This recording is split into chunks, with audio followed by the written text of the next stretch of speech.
You can turn your pain into purpose, your vulnerability into strength. I have lost 3 children and my husband over the course of 20 years. So I have lots of worst days. I remember very distinctly the day that Maya died. It was 5 years since Reggie's death. I was just starting to find my joy and happiness again. It was going to be a good day. I walked into her room.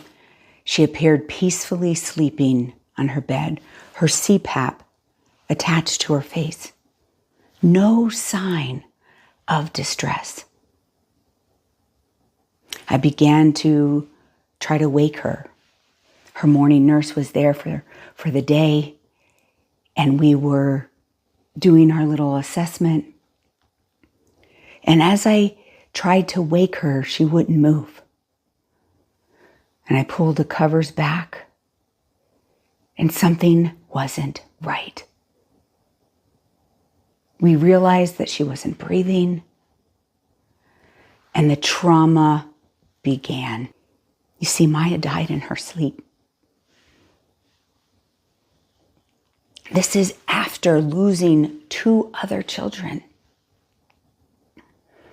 How could I possibly go on? I sat in the pain. I knew intellectually what I needed to do to grieve. I had learned how to grieve from grieving the loss of my son Johnny, my son Reggie. But this was more than unfair. I began trying to re-engage in life, trying to feel the pain of her loss,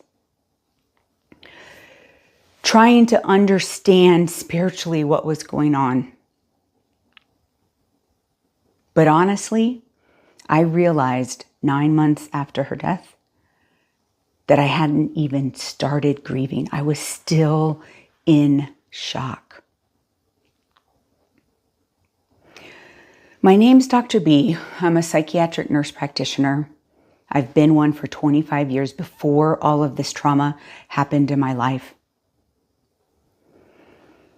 And I am learning to turn my pain into purpose. So if you have pain that is holding you back, please continue watching. If you are scared to be vulnerable with what is really going on inside of you, stay for the whole story. Whatever your story,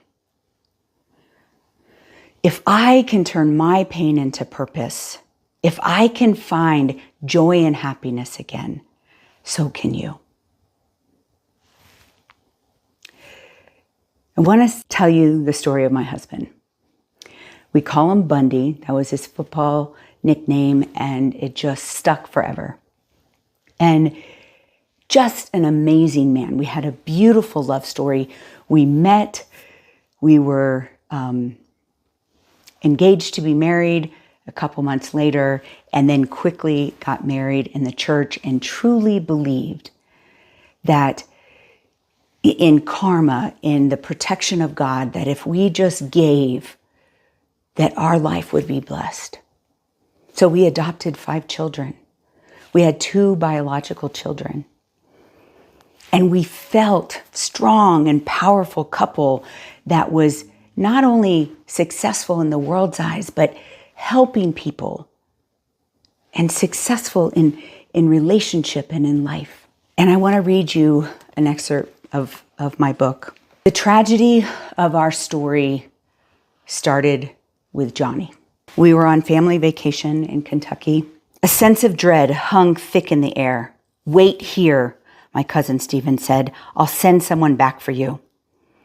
I passed the time biting my nails, fiddling with my hands for what seemed like forever, until my uncle came back for me in the truck. "I don't know how to tell you this, Christy," he said, "but Johnny's gone missing." "What do you mean missing?" I rattled off several rapid-fire questions until Alan responded with one of the most painful things that I've ever heard. They told me he was trying to swim across the river with the rest of the boys, but started struggling. I held my breath as Uncle Alan continued, and he went under the water before anyone could get close enough to help. Our perfect little life was shattered.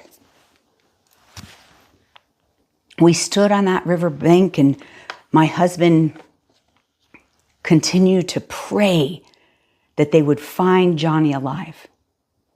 And as a nurse, I knew he was gone. Time just stopped. That is the first major tragedy I've ever experienced, and I did it all wrong.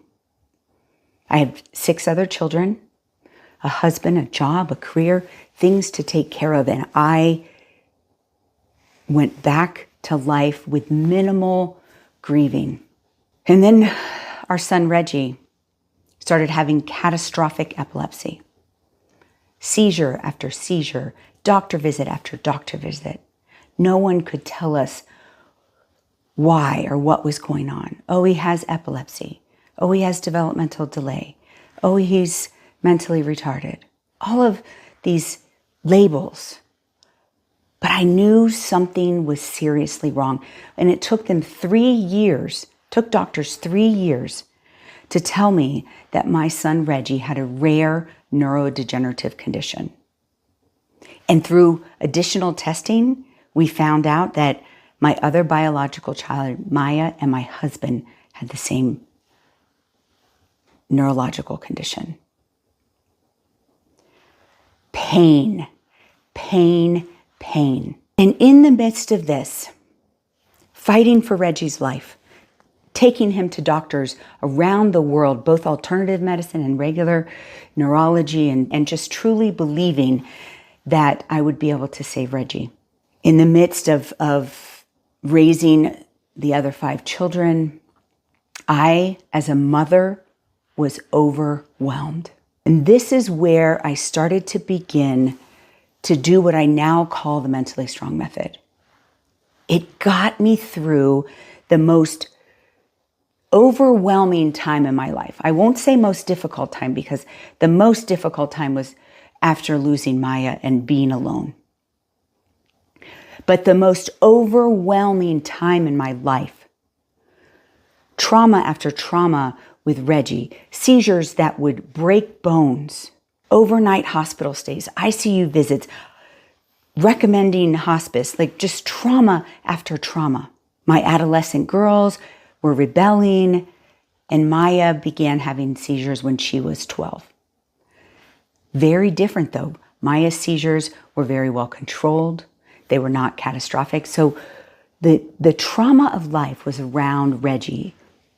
And I began to do what I now call the mentally strong method. Can I think through my problems? Can I organize them? And can I make decisions in line with what I want? After Reggie's death, I wrote this book and then updated it after Maya's death. I encourage you to read it. You can go to mentallystrong.com, and at the top, there's a link that says free book. You can get a free copy of the book. But this is the day that Reggie died. Without further hesitation, I called 911. Bundy went outside to direct the emergency workers. It was getting worse. Reggie began to hyperventilate. I wanted to test the level of oxygen in his blood. Trembling, I couldn't get the oximeter to work properly. The rescue workers arrived and helped as I became increasingly anxious. Knowing the responders were in a better frame of mind than me to save my son, I left the room and prayed. What seemed like agonizing hours passed until the rescue worker came in. I'm sorry, but there's nothing we can do. I froze, and a pain shot through my chest. This isn't happening. They asked if I would consent to calling to the end of Reggie's treatment. No, I refused, unwilling and unable to give my consent. So they continued to try to resuscitate him. But try as they may and pray as I might, Reggie was dead. Immediately after his death, I knew that I had to share, and that's part of my healing process was writing this book. His life was so traumatic, yet I was able to continue to find joy doing this think, organize, choose process. And so I wrote this book, and then I began putting what I now call the mentally strong method into practice. And if you look at this symbol, this is the mentally strong method, and it's like the flywheel of your life, the flywheel of your mental health. If you can learn to think efficiently through your problems, organize them, and make choices in line with what you want, and continue to do that and work through those things, we can find joy and happiness. We can release pain. We can find power. In this process, I realized, mostly after Maya's death,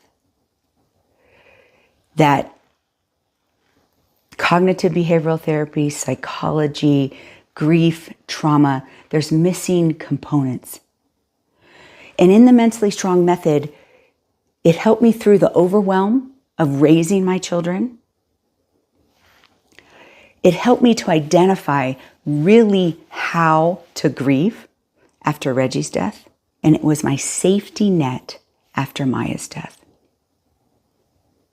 After losing 3 children, you can imagine the depths of your sadness may include wanting to be with them. But the mentally strong method was my safety net. We all should know it. We should all learn how to embrace this journey of mental strength. Know how to address our triggers. Know how to address grief. I'm unfortunately an expert in grief. But grief enmeshed with trauma is a different breed. And I have learned how to separate those things and work through and release trauma. We need to release trauma. We can hold on to grief, but it's sometimes messy. I want to take a moment to show you the trailer for my documentary. So after Maya's death, I took 45 days and I grieved every day, and I filmed it, and we created a documentary. Watch.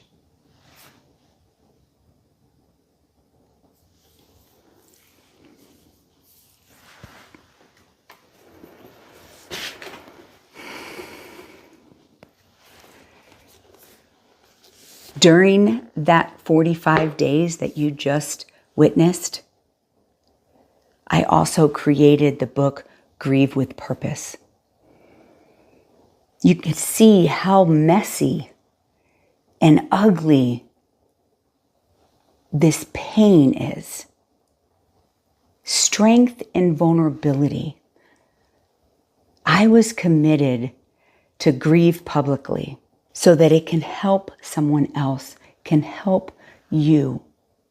If I can turn my pain into purpose, if I can be vulnerable and find strength in that vulnerability, if I can grieve with purpose, so can you.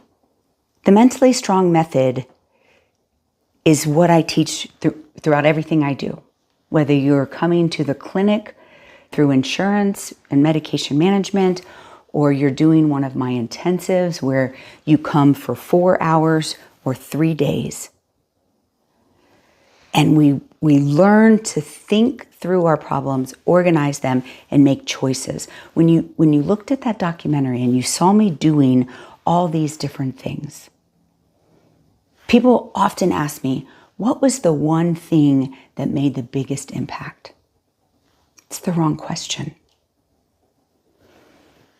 It's anything and everything.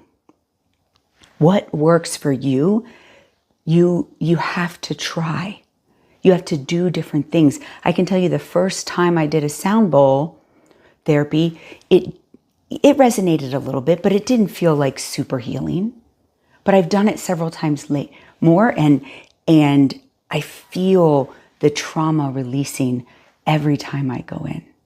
So it is not the one thing that cures it all. It's making choices. What can I do for my grief? What can I do for my trauma? How do I address this injustice in my life? Oh, I'm triggered by something. It's not their fault. I still have healing to do.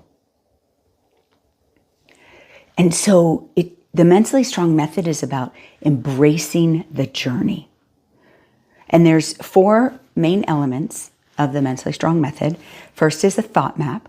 A thought map is where we learn to think efficiently, and we find patterns and we figure out the why.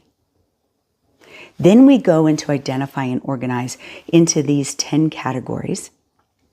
There's a link to a worksheet down below, and on that worksheet, it lists the 10 categories. And that's my Think, Organize, and Choose worksheet. And in those 10 categories, you learn in the Mentally Strong method that each of those categories, you do something different. Most of the time in positive psychology, people say if you just think positive things will happen. You just need to change your thoughts and your behavior and your mood will change. There's some truth to that. And that's why we have a category called negative thoughts. But it does not address your grief, your trauma, maybe your addictions. Like, our mental health journey is more complicated. So we stop and we identify and organize. And then in each of those categories, you make choices of what you're going to do with that. And then finally, the personal vision. Who do you want to be? Not a career goal, but that activity where you say, at my funeral, I want people to say this and this about me. I was a good, kind, loving person that knew how to take care of herself and take care of others.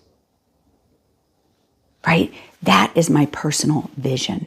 So if you've downloaded that worksheet or got your free book on the website, you will begin to be invited to my programs. You can get a free e-copy of this book, but I can tell you that if you listen to audiobooks, Audible is the way to go. The narrator reads the story and then stops and asks me questions along the way and really brings the book to life. You will also be invited to watch the documentary and just really see, how do we grieve? How do we work through our trauma? And how do we find that strength in vulnerability? You'll also be invited to learn about my programs, learning the Mentally Strong method through either online courses or intensives where you come and we dive deep and we leave with a plan. There's no magic healing, but I can tell you, you come to an intensive with me and you leave with a plan for your strength, a plan for your purpose, and a plan for getting rid of that pain. So I invite you to join me. Continue watching.